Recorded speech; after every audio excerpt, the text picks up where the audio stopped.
there and welcome to Force Talk, a Star Wars podcast. We're back! Yes, we're back. And we're going to be talking about all things Star Wars, of course.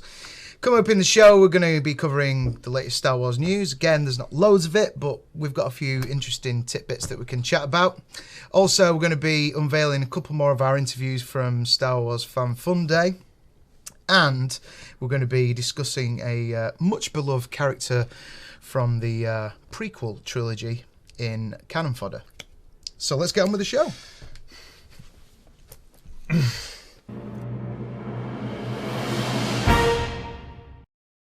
It's time for Star Wars news, and we've picked up a couple of things for the first time from the StarWarsUnderworld.com. First of all, now, you've got to take this with a pinch of salt because it could be faked, you never know, but apparently some concept art for the new Han Solo film has surfaced. And what we've got here is, well, what looks like an Imperial ship. It's like an Imperial transport of some kind.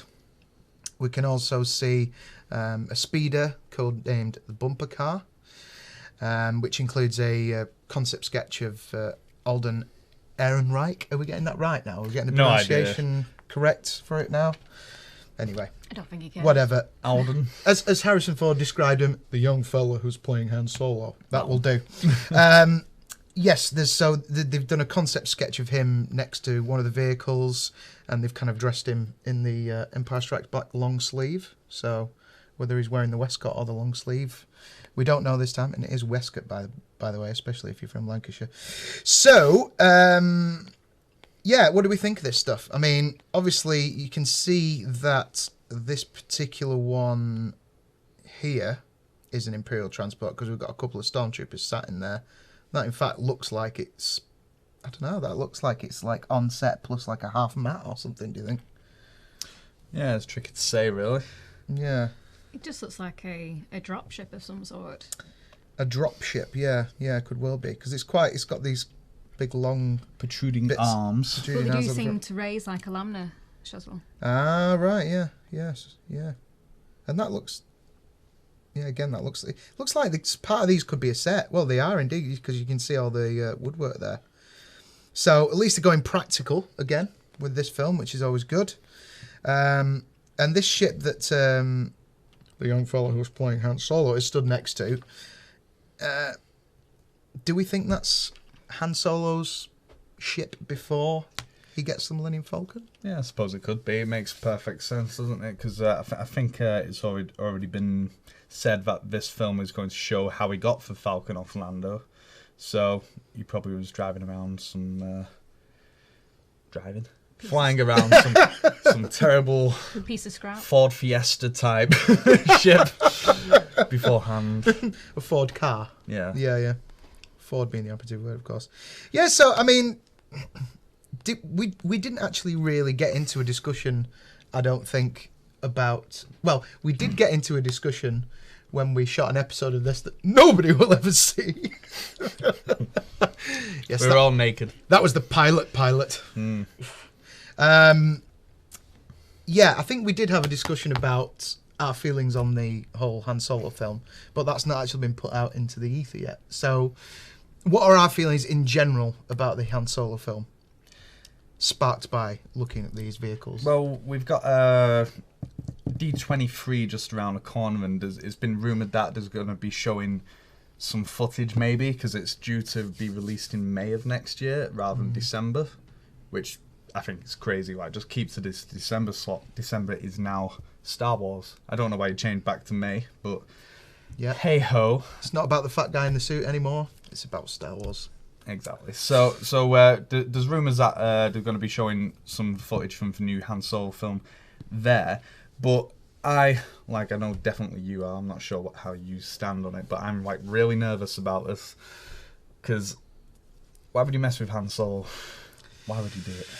Recast? Why would you recast it? Like, just do it as some animation or something. It's a very tricky one. I mean, you all know my feelings on Han Solo being played by anyone else other than Harrison Ford. I do, but yeah, I mean, the internet doesn't. Go ahead. Right. Well, Paddy rant. Go. obviously, well, I'm the biggest Harrison Ford fan in the universe. When I first saw Star Wars at like 1 or 2, straight away I was like, Han Solo, that's my favourite character, and that obviously passed all the way through. Now, I think people would still have been scared about this new film because obviously it's a recast. But had there been that gap from the end of Return of the Jedi and there'd been no Han Solo and then they did an origin story, that might have been a bit less jarring. But the fact that like Harrison Ford's only just returned as like older Han Solo, and now we've got somebody else playing him, it's a bit of a tricky one because it seems to be quite, well, because it is very fresh in the memory. Would you prefer, for instance, for them to do to Harrison Ford much like what they did in Civil War, Captain America film, where they made a young Robert Downey Jr.? Would you like him to CGI young Harrison Ford up? I think that would be pretty cool, but again, like, why is he running so funny? It looks like he's been in several plane crashes. I mean, how the guy is walking around anyway, he's had that many injuries on his legs over the years. Like, he what did he do? His leg in on one leg on Raiders of the Lost Ark, his ACL. He did the other one on like The Fugitive. He'd done his back on Temple of Doom.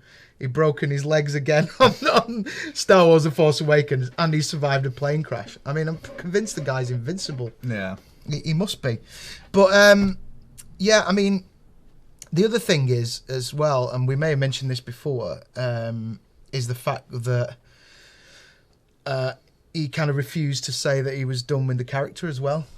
So it was on Kimmel or whatever where they do this thing, I finally got to kill Han Solo, yay, and they were like, right, well, that's you done with Star Wars. And he was like, he did that thing where he does the zipping of his mouth and all that. So, does that mean we're perhaps going to get like a really ham-fisted young Indiana Jones lame intro to this new Han Solo film where he goes, this is a sacred piece of relic of my people's past, and he goes, here's a sacred relic of my past, and he pulls a lightsaber out of a thing and sits in a chair and starts playing it and goes, this reminds me of the time I was doing the Kessel Run with it's him and Lando sat together, playing a game of cards, and he's like, do you remember how I won the Millennium Falcon from you all those years ago? Yeah, I hope it's not like that, don't you? What would you like to see out of this film? I want to see how he got his blood stripes with this cortex, or even how he met Chewie. That's what I want to see. Yeah. That would be interesting, because obviously we know Chewie's like, what is he, 200 years old when we're in A New Hope? Yeah. So. And he was seen in Revenge of the Sith. Yes. Yeah. So how was he there with Tarful? Can't remember. Shit. Well, I've heard Chewie was a prisoner, wasn't he? He was being used as a slave, and Han Solo rescued him, and that's how For Life was set up. Whether that's still canon or not, I don't know. Maybe he was working in a Kashyyyk supermarket, and Han Solo was just like, I'm having some problem with my car. Can you help give my little crappy spaceship a push? And went to RSPCA, picked himself a stray. Yeah, maybe that's how it works. Who knows? Star Wars RSPCA. I mean, and could they had a conversation like his first, maybe Han Solo's first exposure to the Force is just having a chat with Chewie about the time he was hanging out with Yoda on Kashyyyk and destroying lots of CGI stormtroopers. Han Solo didn't really believe in the Force, did he? Because I was watching New Hope again last night. Yeah. For the billionth time. And he was never seen it. Ancient religions, and all that jazz. Pure religions and ancient weapons are no match for a good blaster at your side. Didn't believe in any of it, so I don't think he had any encounter with the Force prior to Obi-Wan. And he didn't actually meet Yoda at all in the films. No, he didn't. He never did meet Yoda. So but we'll just have to wait and see. Let's say I'm willing to wait to see what happens. But well, you're going to have to, aren't you? Yeah, we're going to have to wait and see what happens. But we've got our fingers crossed. Got it's fingers crossed. A good film. Just got a lot of fear about this particular film, but we shall see what happens. Let's move on. Another article from StarWarsUnderground.com. Ian McDormand recorded lines for season 4. I'm just going to stop you there. It's Ian McDermott. Sorry, Ian McDermott. I always say McDormand. I don't know. I know you do. I got that on the It just feels like the natural way to say it. Has recorded lines for season 4 of Star Wars Rebels. That's a rumour, isn't it? So Sam Witwer may be out of a job because he normally does it. Well, he did it for the Clone Wars. He's also voiced Darth Maul in this show, who, well, probably shouldn't say because it's getting into spoilers territory, but yeah. Well, probably give the game away there. Maybe cut that bit. it was kind of strange that they didn't use, what's the name of the guy who did the voice for Darth Maul originally? He's a British comedian. Yeah, Serafinowicz. My turn. Why is everybody in Star Wars so hard to pronounce? I know, it's true. So yeah, I mean, it's that'd be pretty cool if we get, because we've had obviously we've had James Earl Jones. Yep. Come in and do Darth Vader. Who else have we had like returning Rebels? We've got Warwick Davis coming back next season, but not playing for Ewok. Obviously, he's playing Rook. Yeah. So that's not really a return as such. It's just him getting used in another part. The actress who played Mos Mothma in Rogue One. She's playing Rogue One. That's right. Oh, Rogue One? She's playing Mos Mothma in Rebels as well. Oh, right. Yeah, okay. Right. And didn't we have Billy D? Yeah. Oh, yeah. Of course. Yeah. Yeah. So back as Lando. It gives it all nice consistency if it's not like a slightly jarring, dodgy voice, doesn't it? So if that's true, then great stuff. But it might come in line with all the fact that they were really pushing. They seem to be pushing him quite heavily during the celebration, didn't they? Like they were talking about the scene between him and Anakin a lot, and all that stuff. So would be nice to see more, because the Emperor is my favourite character of all of Star Wars. I'd like to see an Emperor standalone film, personally, but I don't think. What, of how he killed Plagueis? Well, you're obsessed with Plagueis as well. Yeah, I just like Siths. Yeah, just the best. Oh, how lovely. Well, yeah, we'll see what happens, but that'd be pretty cool if I want to see if he wore anything underneath that cloak.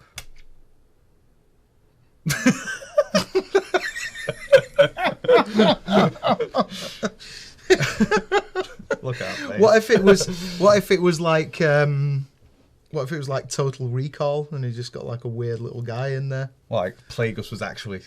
Yeah, Plagueis is like in there as part of him. Like guys, calm down. We're getting excited now. Just so he can open his thing and it can go. Hello. Open your mind. Like that. I don't know why he's doing that. Oh. Maybe Princess Leia's in front of him. Wow, this is getting weird. Yeah, it's getting really weird. Let's just. But to be fair, you brought the dark stuff in last time. It was just the cybernetic wang. Yeah, the cybernetic wang. So I don't know how we get into these pickles, but there you go. Right. So let's leave the news at that unnatural closure point. And we've got before we get out of this, we've got a little competition to announce. So a friend of mine from college, he has the largest Star Wars group on Xbox. Okay, so it's called Club Star Wars. Now, what he wants to do is he's very kindly been sharing the show for us. So we're running a little competition here, and it's kind of like twofold. So basically what we're trying to do is draw attention to him. He's drawing some attention to us. So the contest is you are required to design an original Star Wars themed piece of artwork for the club background. Now the artwork has to be 1080 by 1080p HD definition to be uploaded as the background. The contestant is required to supply their Xbox gamer tag when submitting their artwork for identification. The artwork is to be emailed to clubstarwars@outlook.com. We're probably going to, it'll be, I think, maybe 2 to 3 months we're going to give this, just to give people time to create the artwork and all that kind of stuff. So we're going to have to mention this weekly then. We're going to mention it weekly, yes. And well, Or just put it Bi-week. on. not bi-weekly, fortnightly. Fortnightly. We said that last time. That was me. And we'll discuss the sort of final entries, and we'll pick one, and hopefully it will be announced the winner by a Star Wars celebrity of some description. Ooh. So, crack on. And that's from our mate Matt Wally. So we'd like to say thanks very much to him. Keep up the good work.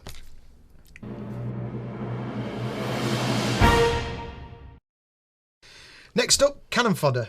And we'll leave it up to Nick to tell you who the character is. Jar Jar Binks is the most intriguing and expandable character in the entire Star Wars. Oh, okay, I'm just kidding. Jar Jar is a tough sell, I get that, so let's be a little bit more realistic. Mace Windu lives. According to Samuel L. Jackson, who made compelling points that many Jedi have survived amputations via lightsaber, and have also seemed to have no issues surviving incredibly long falls. And even George Lucas didn't mind the idea. But in case he managed to survive being turned into Windu paste upon impact on the ground, I'd like to propose a story in which Mace Windu survived by perhaps landing on a passing-by speeder, scaring the living excrement out of some hapless alien who kind of goes on to help heal Master Windu, and then creates a human Gungan hybrid by splicing the limbs of Jar Jar. Oh, okay, I'll stop. But seriously, Mace Windu was one of the most disappointingly actualized characters in the prequel trilogy. He, after all, was the main voice in the Jedi Council against the training of Anakin. He should have epitomized everything Anakin found disillusioning about the dogmatic, cold, and unfeeling approach of the Jedi. The Jedi Master should have been a true underhanded antagonist to Anakin, while still operating in a manner that he could justify to his peers in the Council. Mace Windu had some interesting and rare traits for a Jedi. For instance, he possessed highly advanced skills in both his mastery of the Force and as a lightsaber combatant. As a duelist, Windu favoured Form 7, also known as Vapad. The seventh form was considered the most aggressive and unpredictable version of the art of lightsaber combat. Vapad was explained as being a state of the mind rather than just a fighting style, allowing the wielder to channel his own inner darkness into the duel and accept the fury of the opponent. If the styles are compared, some have claimed that Kylo Ren has a similar fighting style to Mace Windu, and this has led people to believe that Windu is Snoke. I frankly find it to be an unappealing and unattractive theory, however, as I have previously let my love for the Plague of Snoke theory be known, and I won't waste any of your valuable time discussing it further. But if you want to YouTube it to learn more, there's definitely some interesting stuff in that, but personally I feel that counter-arguments carry more weight. There's still space for the anthology films to right some of the wrongs of the prequel trilogy, and it would be nice to see a live-action Star Wars film set in the Clone Wars that can fill in some of the gaps of characterization and actually make us feel for the smaller characters that get wiped out rather unceremoniously in the prequel trilogy. Wouldn't it be nice to see how Mace Windu reacts to an average day in the Clone Wars? Make us actually feel for the characters so we can see how a peaceful guardian is transformed into the role of a general, and how would that affect him internally? And if he did survive the duel with the Emperor, how would that change the man? We saw how Yoda became eccentric, quirky, and downright silly at times in The Empire Strikes Back after years in isolation. So how would the stoic Windu be affected by the change in the public opinion of the Jedi in the newly formed Empire? Would he be able-bodied after falling from such a height, and if so, presumably he wouldn't be able to seek medical attention because the entire Empire had to kill him. How would he get off planet? Where would he run to? And what adventures could happen along the way? And how can Jar Jar Binks be awkwardly shoehorned in for the purposes of a cheap gag? Let's open it up to the panel. So I'll tell you what, my first point is, why did we not get to find out what was in Mace Windu's briefcase? I think you're thinking of the wrong film. Oh, you see, there's no... And why did Dex not serve, big kahuna burgers in that diner that Obi-Wan Kenobi went into? Oh, it's because Bamford is a filthy animal. Mace Windu does not eat filthy animals. big Bantha burger. So, no. Yeah. So, Mace Windu. Lead on. Well, what do you guys think?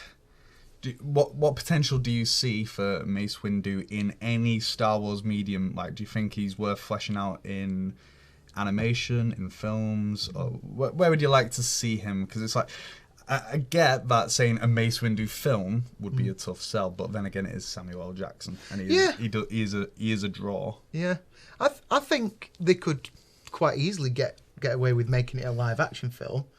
The only issue with doing it as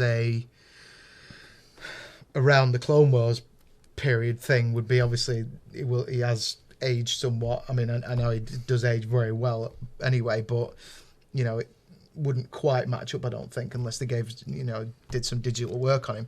So I think the fact that he hinted at, it was at Star Wars Celebration, wasn't it, during the 40th anniversary panel, that he said, hey, how about bringing Mace Windu back? I think he's said it in a few places, actually, because I know that he had already celebration as well. Okay.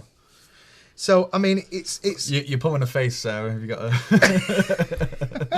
an opinion? I just think he's milking it. He's going to try and milk it. How so? He just wants to be back in the Star Wars universe so desperately. He's going to mention it at every single panel he's going to be on until he's on it again. Yeah. And you would if you were Samuel L. Jackson. I would if I'm a beautiful chocolate man. Well, you've got a lot of periods to sort of cover in the Star Wars universe now. We've got like 3 eras, haven't we? We've got the original trilogy, the prequel trilogy, and now the sequel trilogy. Mm-hmm. He's not old enough to be in the sequel trilogy, I don't think. So that'd be weird if he started cropping up, unless they put him in a lot of makeup. Mm-hmm. And even then, you've got to ask the question, where would he fit? And I know we discussed the whole Snoke thing in the video, but I just don't think that's likely, or it'd make any sense at all. No, so it's a little bit. I think you raised a point about why that would be weird as well. Yeah. The fact that he's Snoke is voiced by a white man, and it's kind of a bit of a space Michael Jackson thing going on there.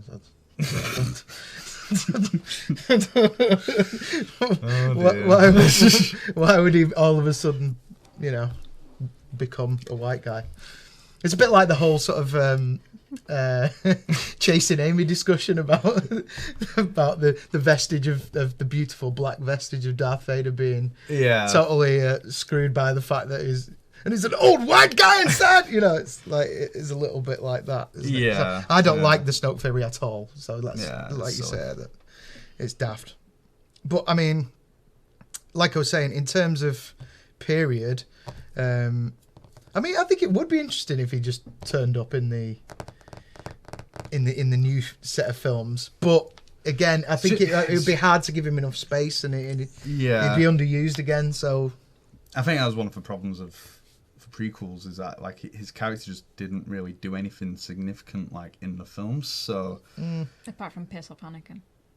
And some people, but that's the thing, like that should have been played on more. Like we could have done without maybe him cutting off Jango Fett's head. Like obviously that was a thing that Boba Fett went to try and avenge it in the Clone Wars apparently, but even still, like I think we needed a bad guy in the Jedi Council to make us realize, like, hey, why is Anakin getting so frustrated? Because everybody was portrayed as being so altruistic and nice and good, but yeah, they did need to be a bit more antagonism though. Didn't there, to make it more interesting. I think there'd be a lot more pettiness in for Jedi Council.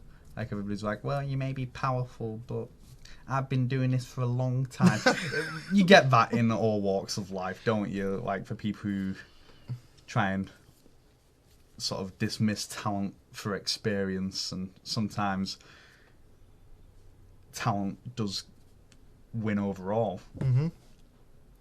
So they keep telling us. Yeah. Like, I mean, not to fault experience. Experience is important, but who knows? Maybe Anakin knew better in some regards than Mace.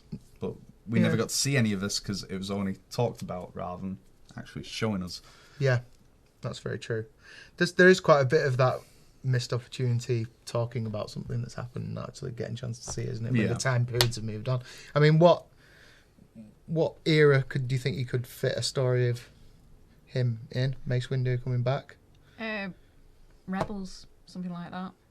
Yeah. Animated universe. Even still, though, we've only got one season left of Rebels, and to introduce a big Jedi like Mace Windu would be really distracting from the main plot.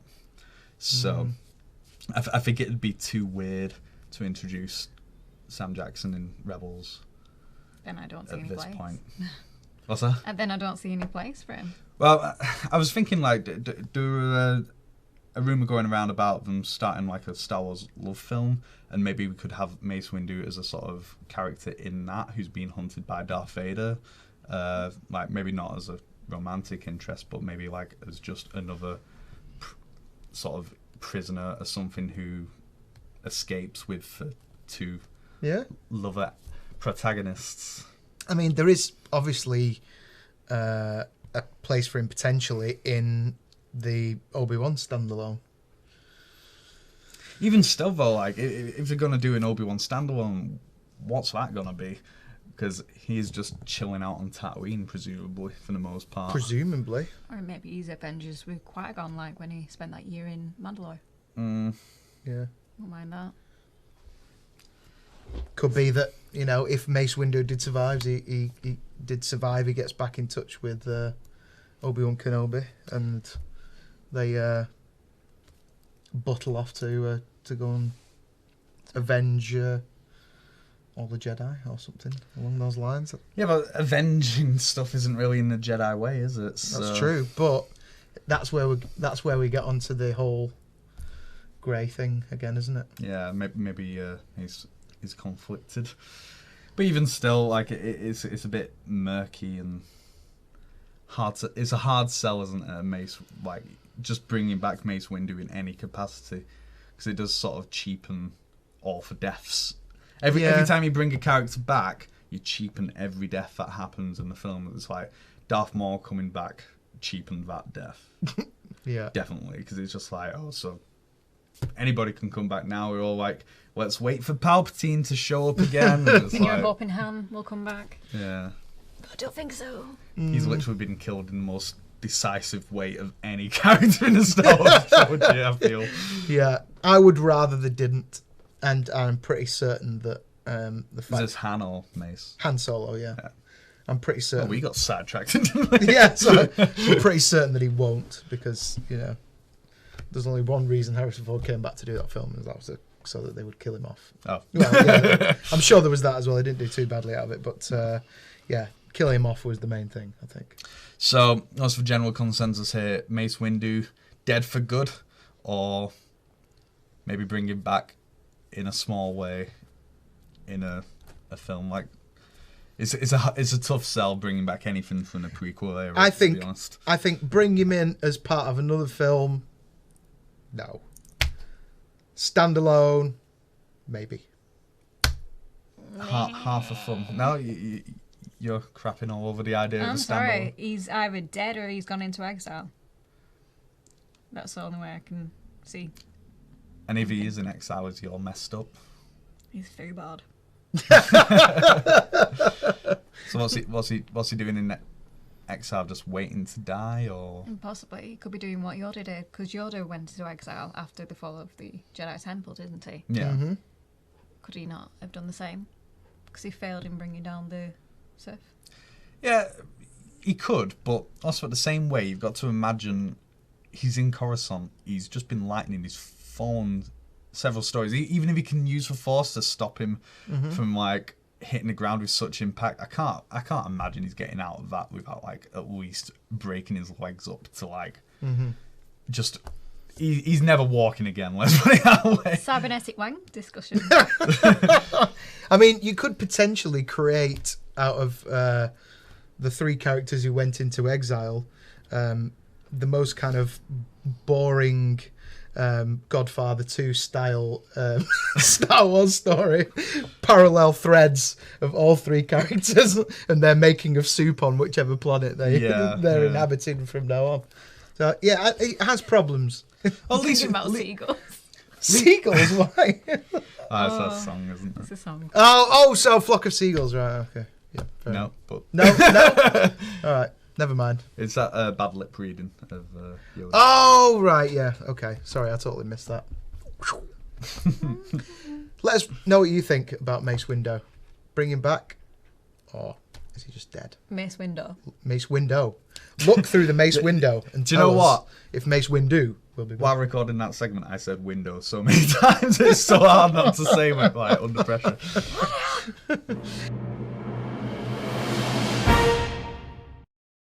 Okay, we just love to create new segments every week on Force Talk, a Star Wars podcast. So we're basically going to be talking Sith. We're going to be talking Sith right Which is now. an anagram. Work it out. Exactly. So Nick, you discovered a clip of George Lucas at was it a graduation or Something like that. Let's play it. Boom. Of one thing I discovered along the way is that several speakers have talked about happiness, and I've discovered along the way that happiness, you live in two worlds here. Happiness is pleasure, and happiness is joy. It can be either one. You add them up, and it sort of falls under the uber category of happiness. Pleasure is short-lived. It lasts an hour, lasts a minute, lasts a month, and it peaks and then goes down. It peaks very high. But the next time you want to get that same peak, you have to do it twice as much. It's like drugs. You have to keep doing it because it insulates itself, no matter what it is. Whether you're shopping, whether you're, engaged in any other kind of pleasure, that all has the same quality about it. On the other hand is joy, and joy is a thing that doesn't go as high as pleasure in terms of your emotional reaction, but it stays with you. Joy is something you can recall. Pleasure you can't. So the secret is that even though it's not as intense as the pleasure, the joy will last you a lot longer. And people who get the pleasure, they keep saying, well, if I can just get richer and get more cars, you'll never relive the moment you got your first car. That's it. That's the highest peak. Yes, you can get 3 Ferraris and a new Gulfstream jet, and maybe you'll get close. But you have to keep going. And eventually you run out. You just can't do it. It doesn't work. So if you're trying to sustain that level of peak pleasure, you're doomed. It's a very American idea, but it just can't happen. You just let it go. Peak, great. Pleasure is fun. It's great. But you can't keep it going forever. Just accept the fact that it's here and it's gone. And maybe again it'll come back and you'll get to do it again. Joy lasts forever. Pleasure is purely self-centered. It's all about your pleasure. It's about you. It's a selfish, self-centered emotion that's created by a self-centered motive of greed. Joy is compassion. Joy is giving yourself to somebody else or something else. And it's a kind of thing that is, in its subtlety and lowness, much more powerful than pleasure. If you get hung up on pleasure, you're doomed. If you pursue joy, you will find everlasting happiness. So with that, I'm gone. Bye-bye. Thank you. Okay, so Georgie boy Lucas giving us the word there. Later on in the clip, he does talk about how basically for whole happiness is joy and sadness is pleasure, or like greed is pleasure. Mm-hmm. He basically equates that to how like joy is for light side of Force and Jedis, and greed and pleasure is for dark side. So the argument that I want to sort of bring up is the introduction of grey Jedis just completely crapping all over everything that George Lucas has ever tried to set up in Star Wars? Because it's an interesting point. He's not got his hands on it anymore, so the whole theology that he brought to it is now essentially out of the window. It's up to Pablo Hidalgo to sort of figure out what he wants to do with it. So, is this the way they're going, and are they getting it wrong, is what I want to bring up. Well, first of all, just so you can like school me, because I know you know a little bit about it, or well, a hell of a lot more about it. The whole Bendu idea, where was this like first introduced? Like, was this an expanded universe idea before? I think there's always been in the expanded universe an idea. Like I don't think they've ever like. I think Bendu is a name that came about fairly recently, but right. But Grey Jedi started from the Old Republic days. Like there was the Grey Paladins, the Right. Imperial Jedi's, Imperial Knights. Sorry. Okay. So yeah, that's what I meant. The Grey Jedi, but they've just recently started referring to it as Bendu in Rebels. In Rebels. I'm the bit in between. Right. Okay. So, so presumably, does that mean that if it was in Rebels, then George Lucas may have known about that being an arc? Well, how old's Or the not? clip? How old is that? I think we're going. It looks pretty recent. I think it's a few years old. He doesn't now. age. Yeah, he really doesn't. Like he's basically looked like this since 1999, hasn't he? so Just the hair went fully white, and then he just kind of looks the same. Same glasses, same shirt. But what I mean is, like, you know, if he knew he was going to let it go, you know, he was letting the you know, the whole Star Wars will go there. And was he happy for them to then expand that idea? And he's made his point about what the light side and the dark side is, or they've just, you know, taken that idea and ran with it. I mean, it's possible. It's definitely possible. That video is 6 years old, so that's before Rebels was about. Right. So Before Rebels were even a twinkle. Mm-hmm. Then. Yeah. a twinkle in the milkman's eye.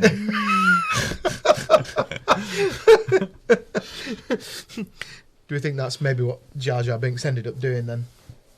after he destroyed the whole government. Well, we know he was a clown for a bit, and what he ended up fountain.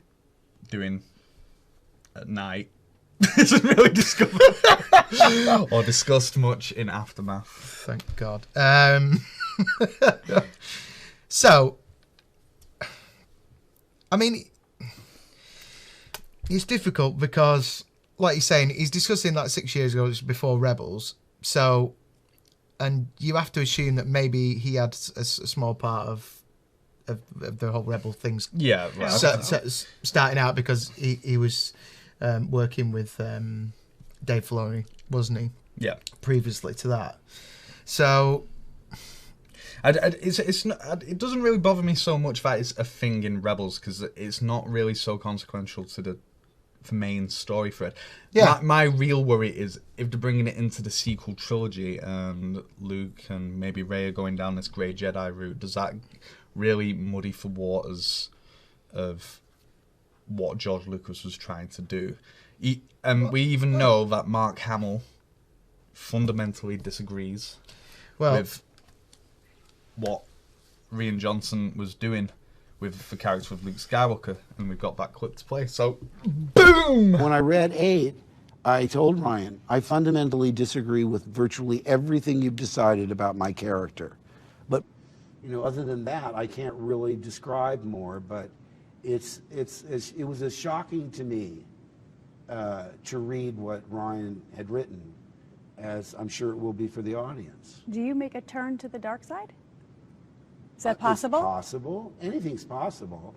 You know what happened? I read one theory and I said to Ryan, I said, this is the one I want to do. And it was... Did you have a say in it? No. So there you have it. Strong words from the Hamill.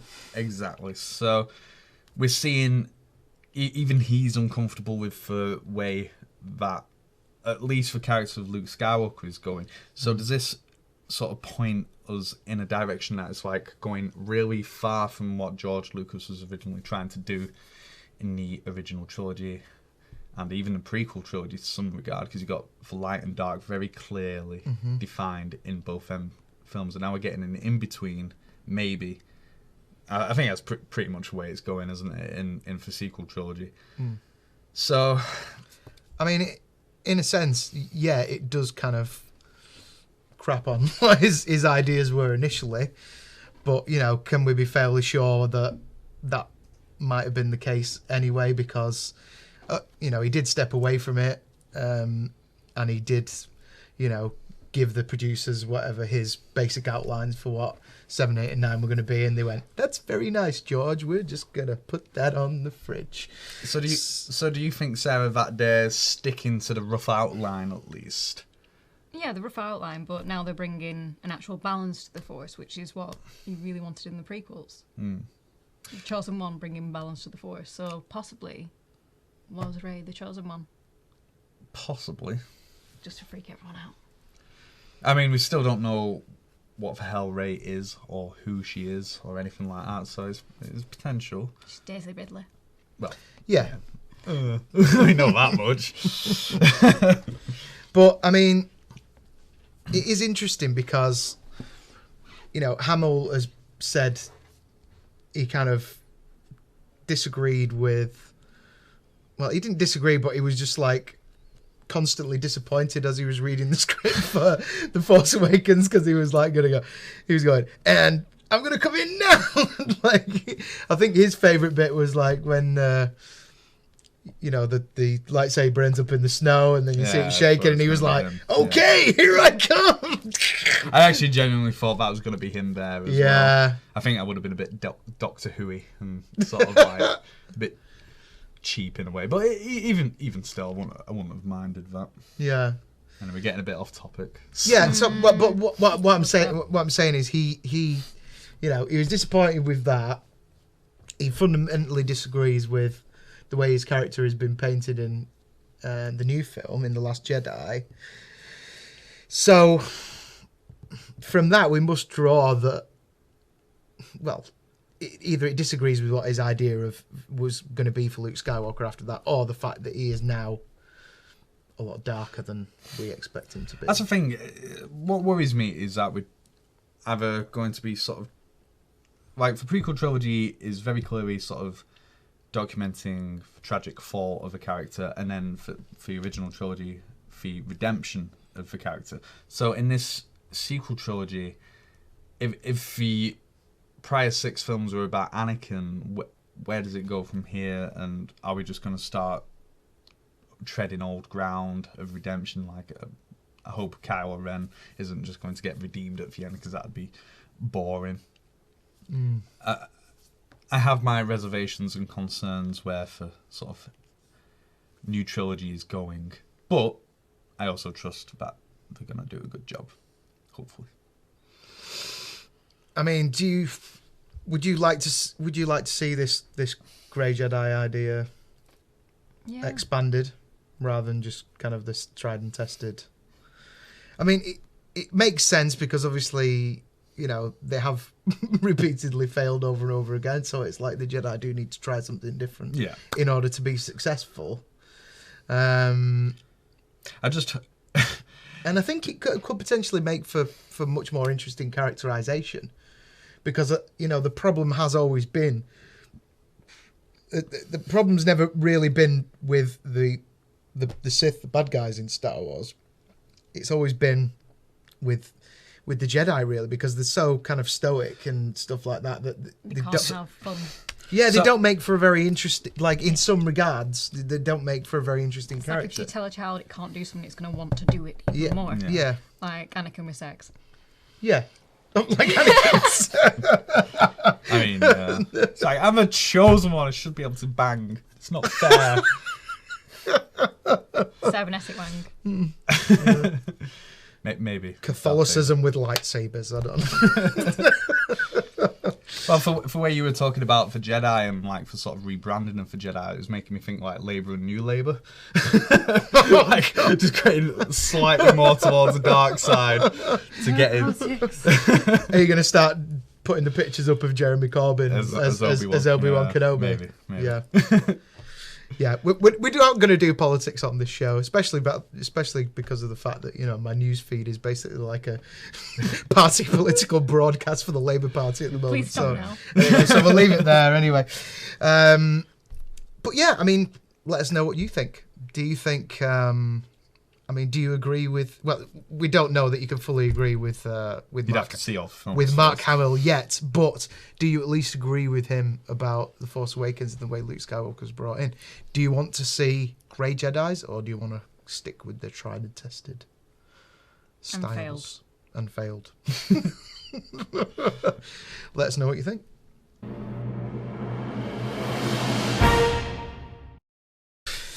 And here's another interview from Star Wars Fan Fun Day and my chat with Jimmy V, aka the new R2D2.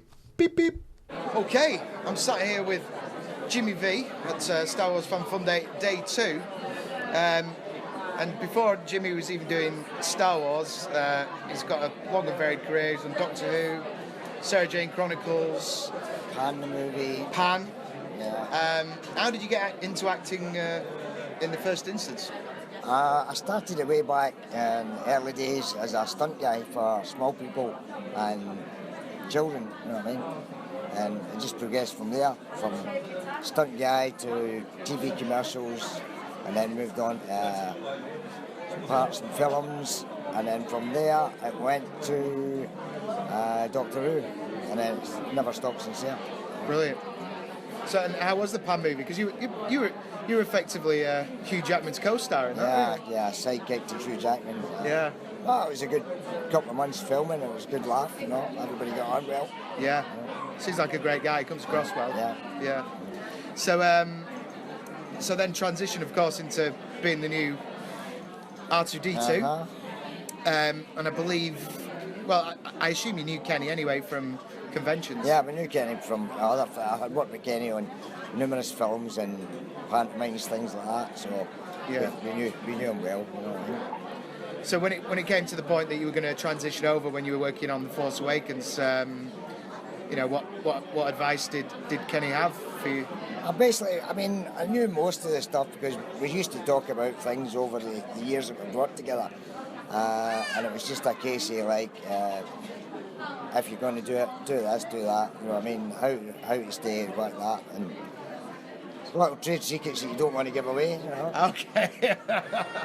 Well, we don't want to know fully the inner workings of R2D2, but did they put the pictures inside for you this time? Or? No. No, I never kept any of his either. So you did a fair bit on Force Awakens then? Yeah, well, Kenny was there as consultant, so... Sorry? Kenny was there as a consultant, you know. Right, okay. So he was telling us what was what. Yeah. Directing you on set? Okay, great. And obviously you've just done The Last Jedi, which we can't talk about just yet. Can't talk about. December the 15th. Yeah. December the 15th, we look forward to it coming out. So thanks very much for chatting with us, Jimmy. No problem, but nice one. Cheers. And now we're going to dip back into some of the interviews that we recorded at Star Wars Fan Fun Day. And as you know, there's just 3 of us here this time because Michael's on his holidays, showing off how vastly wealthy he is. When he's not doing his day job, he's sitting about in budgie smugglers. Swanning about in budgie smugglers. See legs. the picture.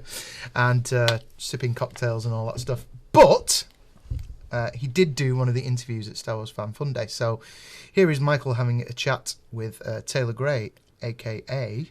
Ezra Bridger. Right, well, I'm here with Taylor Gray from Rebels. We're at Star Wars Fan Weekend. So, just got a few questions for you, if that's awesome. Okay. Yeah. Right, well, first of all, I just want to know how you actually got into Rebels, how you got the role of Ezra, because obviously you worked as an actor before on Bucket and Skinner and a few other shows, so... I got the script and sides from my agent, my theatrical agent, the way I would anything else. But it was a little weirder because they asked me to go record it in a closet. Right. And so I went into a closet, read all the lines, sent in the tape, and didn't hear anything for like a month. Right. A month later, they asked me to go to the studio, and I recorded with Dave and the producers, still unaware that it was Star Wars. Yes. And a week later, I got a call, you got the gig, and it's Star Wars, which was amazing. Amazed, yeah. And did you know what the role was? Did you know it was going to be Ezra or training Jedi? I knew they said it. Once I got the role, they told me he was going to be the new, they were like, it's the lead of the show. That's one thing we know. And he's going to become, or he has, what they said is, they said he has innate abilities. And in Star Wars, you're like, oh, well, that's the Force. Yeah. And so we quickly figured out he's a Jedi. Yeah, that's cool. Yeah.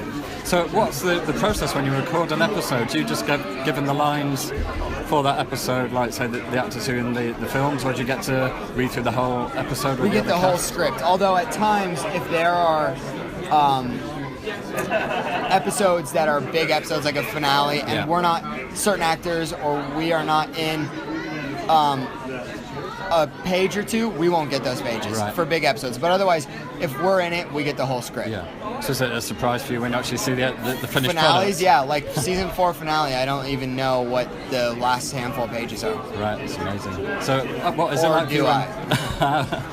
What's it like for you when you see an episode? Are you quite often surprised when you actually see the animation? Yeah, I need to see more. They screen it for us at the Disney building in LA, which is like watching it in a movie theater. So the sound is amazing, and that's the best way to watch it. I miss some here and there. I always have it recorded on my TV at home. On my TV at home. Yeah. But it's always fun to watch it because I don't see any of it. We do the voice, and then next thing you know, there's all this production behind it, and it is what it is. Yeah, it's great. And you get a lot of guidance from Dave Filoni. Oh yeah, he's an incredible director. Yeah, he's cool. So what's your favourite episode of Rebels? Is it one we've seen or one in season 4? Yeah, probably the first episode we ever did. That's nostalgic and a favourite of mine. The Twin Sons was really cool, and then the season 2 finale with Maul and with Maul and then Vader and Ahsoka. All of that I thought was amazing. Cool. And who's your, obviously not Ezra Bridger, who's your favourite character in Rebels? If in Rebels, I'd say the Bendu. The Bendu, yeah. Yeah, I cool. really like the Bendu. Yeah, amazing. Yeah. And just last question. Now, obviously, Rebels is coming to an end at season 4. What's next for you? Have you got any other? Yeah, I just started on a new television series in the U.S. We shot for 2 months. I actually wrapped this last week. It's called In the Vault, and it's far removed from Star Wars. It's like college kids or university, as you guys would have it, in a dorm room. And it's like a murder mystery kind of show. Sounds cool. Yeah, that's really good. Yeah. And, do you think you'll be coming back to the Star Wars universe in the future? I hope so. I definitely hope so. So do we. Yeah, amazing. Great. Well, thanks very much. Awesome. Nice Thank you very much. Thank you, Taylor. You got it. And that brings to a close another Force Talk, a Star Wars podcast. We'll miss you.